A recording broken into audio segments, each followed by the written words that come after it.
Right guys, it's going to be a solo heroic whisper mission. For those that just want to see that, then skip to the time on the screen. For the rest of you, I can show you my loadout and the reasons for doing this mission.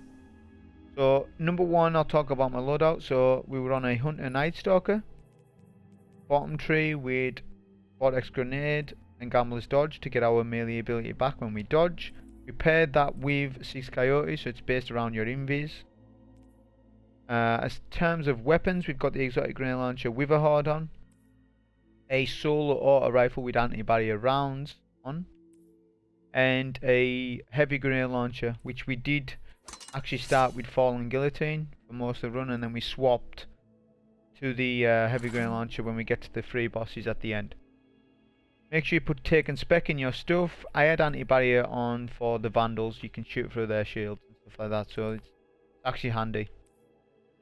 That's the weapons. As for our armor perks, we had a lot of grenade launcher ammo finder perks on. Well, basically grenade launcher perks. We had ammo finders, loaders, scavengers, reserves, just all that, just to make sure we got as much ammo for this as possible. You can put special ammo finisher on your cape, and that will mean that you have basically infinite Witherhoard ammo with your finishers. Since you don't really need a super in this, this does most of your work. I had a bunch of rare mods on. You don't need to do it with rare mods. If you have at least one of them, say you have Hive Barrier, put it on because it does work on the Knights. The Taken Knights are classed as Hive and Taken at the same time, so they stack on top of each other. Like I say, you don't need the rare mods. You can put on a bunch of major and minor specs, or even boss resists, stuff like that in place of these mods. Okay, like I said, Taken Armaments is easily replaceable with special finisher. For ammo. That's all our setup. You can do it on a Warlock and Titan alternatively, so easily done with those as well. The main reasons for doing this mission, the Whisper mission, is that this mission is going to be retiring when the new expansion comes out in November.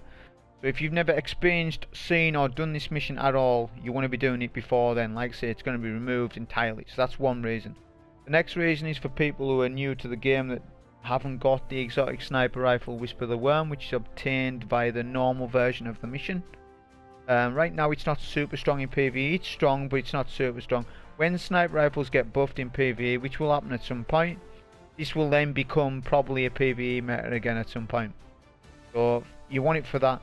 However, you'll be able to obtain this weapon after November for those who don't have it. And I'm 80% sure on this, on how it's going to work. They haven't come out and said how, not to my knowledge, but there's a new material that came out this season called the exotic cipher. Basically, you can bring this to Xur or Cryptarch, and you can get old exotics. So they've done it for Bastion, Eriana's Vow, and all that stuff. It's probably going to be added to that loot pool. You'll be able to get Whisper via this. I'm 80% sure on it. I very much highly doubt they're going to create new content for Whisper of the Worm. Either that or they add it to the loot pool of exotic world drops. But it's probably going to be via this. So the thing is, it won't feel satisfying getting the weapon for new players. That's why I'm saying you want to experience this mission before it goes and obtain it how it was actually intended via this mission. So definitely want to experience it. On Heroic, the modifiers are different. Like normal doesn't have any modifiers, but Heroic does. So it rotates between Solar Arc and Void. We've got this Blighted Hunger modifier on. So basically, via Heroic is how you build up towards a Catalyst, which takes 3 weeks to do. But the higher your Catalyst is, the more damage you do with any weapon. Not just the Whisper sniper in the mission, but any weapon. Like it states there, it just says grants bonus damage in the Whisper Heroic. And that's all it is. It's just based on the Catalyst. But between normal and Heroic, they're both 750. And they both feel exactly the same, to be honest. You could probably take advantage of the Heroic. The Heroic's probably easier than normal because it's got a singe on. You can take advantage of a solo weapon if you wished, or an arc, or a void, whatever week it is. Plus you can take advantage of that modifier. So that's the main reasons for it. Right, so I'm in the run. So I'll try to explain this as if I'm talking to a brand new player that's never done this, and also to veteran players that have done the Whisper mission when it first launched but have never soloed it or attempted to solo it. If you running a sword with like Fallen Guillotine, you can one-shot that blight with a heavy, and then just quickly jump down and then do a block. Just get you through quicker. For the first 2 or 3 minutes, you're going to be doing the jumping puzzle. There's a couple little tricks you can do to save you time. On other classes, you can be quicker than Hunter. I've also got Stompies on. Now, to make the jump that I'm doing right now, you want high-ish mobility, which you probably will have if you're on a Nightstalker. And you also want to space out your jumps. If you do not make that, or you quite don't make it, you can use your sword, sort of swing to that platform. Then when we get to this section, when the block goes back in, if you time it right, you can just sword all the way to the final block. Again, it's just a time save. And we can jump right across. There'll be like a mini elevator that we have to get to. If you're there in time, you can step on it. If you end up missing it, it's not a big deal. You just have to wait till it comes back down. Then there'll be a little block above you. Just be sure that that doesn't knock you, which it can do if you jump close to it. Then with this next passage area, you can just literally run through. If you get knocked by one of the spikes, you can just sword back up. There's not much to that. Providing you've got Stompies on, you can do a couple more skips here. So there's a platform to my left, which you would usually take without Stompies, but with Stompies you can skip it. Dodge past that blight right there, and then jump right across to this ledge here. And then you just go into that little opening. Once you're through, then we'll be to this area here where there's a load of different openings. But this bit you might think, oh, which one do I take? It's always the back one on the right side. This one here. Once you get to the green room, there's a skip, there's a shortcut, which is super easy if you just come to this location here. You need to duck. You can even dodge into it. This makes it quicker. If you don't duck, you're going to get stuck, and you're not going to be able to get through it.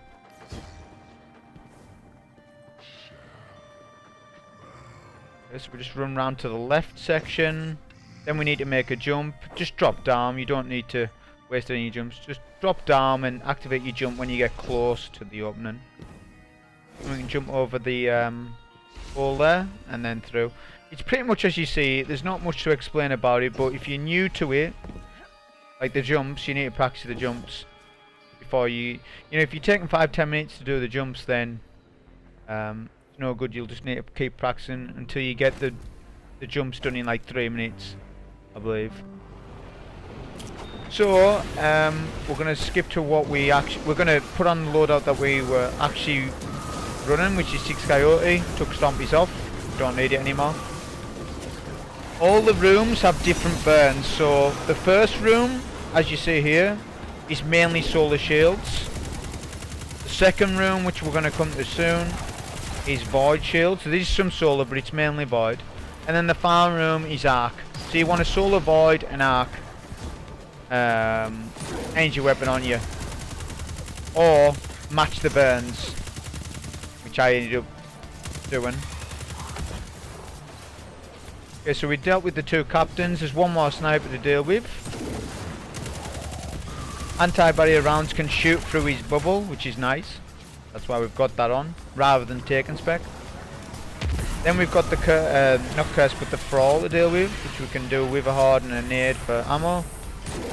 Once they're dead, we can then spawn kill a lot of the mages. So if you know where all the spawns are in this room, like exactly, it just makes it easy. You just spawn kill a lot of ads, and you can use your super if you wish. You don't need to, but you can.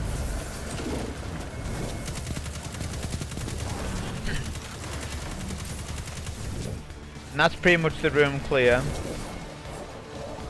From then on, just saw the remaining ads.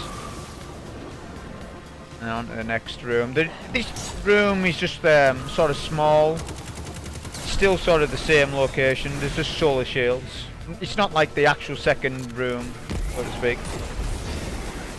We do a nade and then invis and a Witherhoard shot. And all the ads will sit in that and die pretty easy. Once we've dealt with that, we'll then be on to the actual second room. Like I said, there's void shields, but we've got a void sword on, so no need to switch to an energy weapon for myself. The first thing in this second room you want to deal with is that knight, which I went invis for, went up top, and then used the sword on him to take him down. Once he's down, you can then get the adds to your right, and then this is sort of your safe zone if you need it, back here. No need to take down the blights in this room, it would just be wasting your time doing so. They do take quite a while to take if you're going to take down all the blights. There's one blight we do end up taking, but just the one. So once we've dealt with that, we're going to do an invis and then a dodge to get it back. And then we're looking to take out this knight here as he spams flames at you if you don't. Take him out, then we go back invis, retreat if you need. And then we can deal with the wizard, or one of the wizards. I say one R2 heavy will take them out. Pretty good. If you don't take out the wizards quickly, they'll just keep spamming you with more for all, which is good for ammo, but you don't want to be messing around too much in this room. Now we're going to deal with all the snipers. Use our invis if we're weak and take them out. Then we'll have another solar knight in the middle with a void wizard below as well.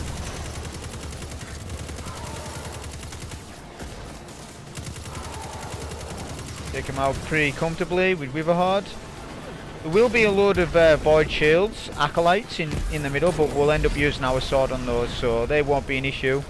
It's all about taking out the elites before the acolytes. Just leave the acolytes up, they're not threatening.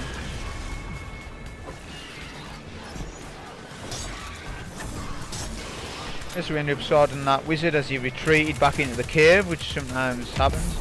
Now we're going to take out this blight. You don't have to, but you can. It just makes it easier when the phalanxes spawn in a minute. One thing I didn't mention as well, you have to clear the actual adds to open the next room up. I know that's obvious, but there's actually no skipping in this. You've got to clear all the adds, apart from the final boss room.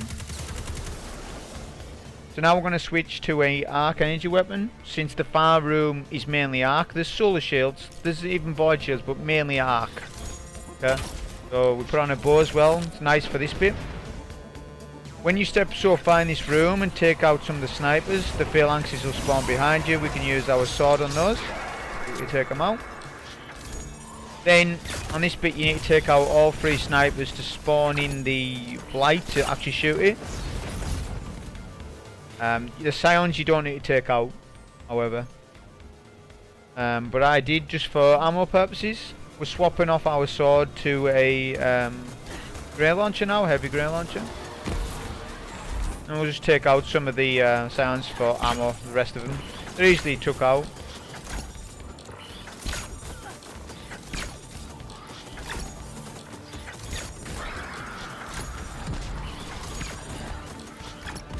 In the next room there's going to be a bunch of blights.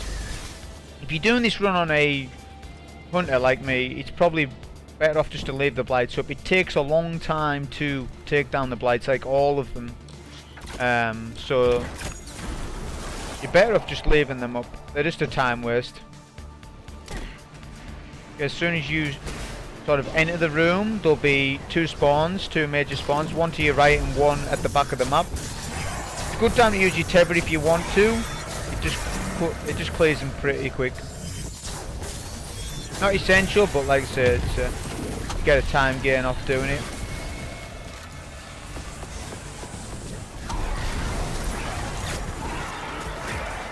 Now in this run there'll be 3 bosses to kill.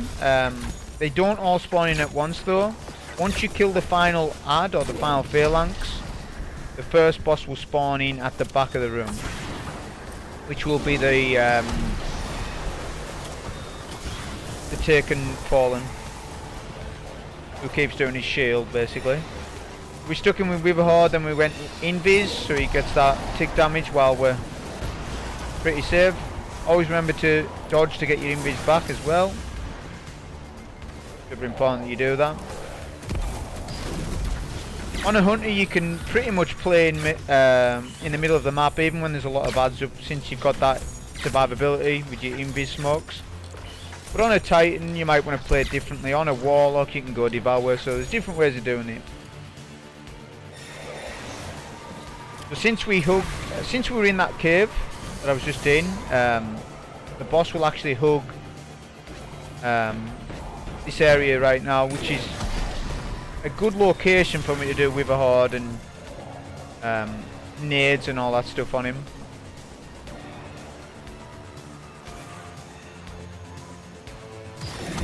The most important thing is just to not overcommit and try to burst the bosses down. Even though it's a 750 activity and we're like 1000 power, you cannot over level content. If you've seen how much damage I took there, plus I had mods on as well, so you can't over level content. So even though it's 750, the game is locking us at 750 for damage. Yes, that's it. That's super important. Don't overcommit. At most do one with a hard shot, then go invis and stuff like that. The boss can push you up, like push up to you, which is what you ideally want, as you can do a lot of damage to him in here.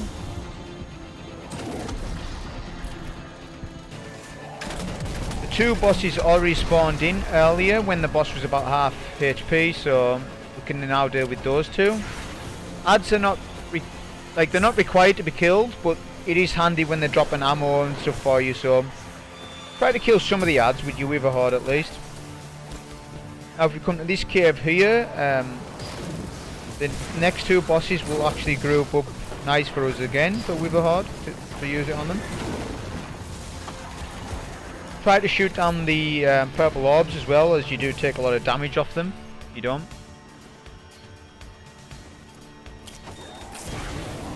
If you are going to try to do it like this, make sure you go invis first, and then we're going to do an Oppressive Darkness nade with a Witherhoard shot. And go invis immediately.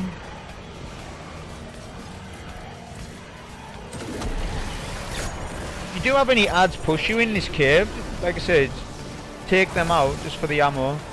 If you're running it without armaments, as you can see, I'm barely using my super. I haven't even used my super once, so it's not really needed at all. Witherhoard will do the work. If you run special ammo finisher, at any point you run out of ammo when you're in the cave area, you can just go invis, go into middle, get an ad weak, finish them for your ammo, and then return as you are.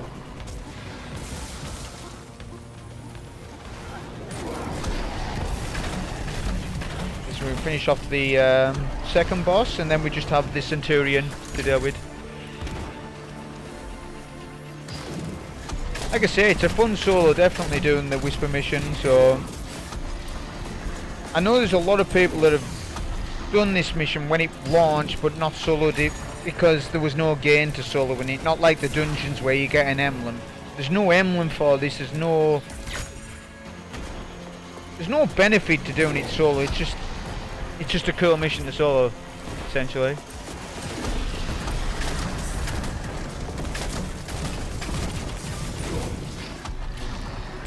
So we've got the final boss pretty weak.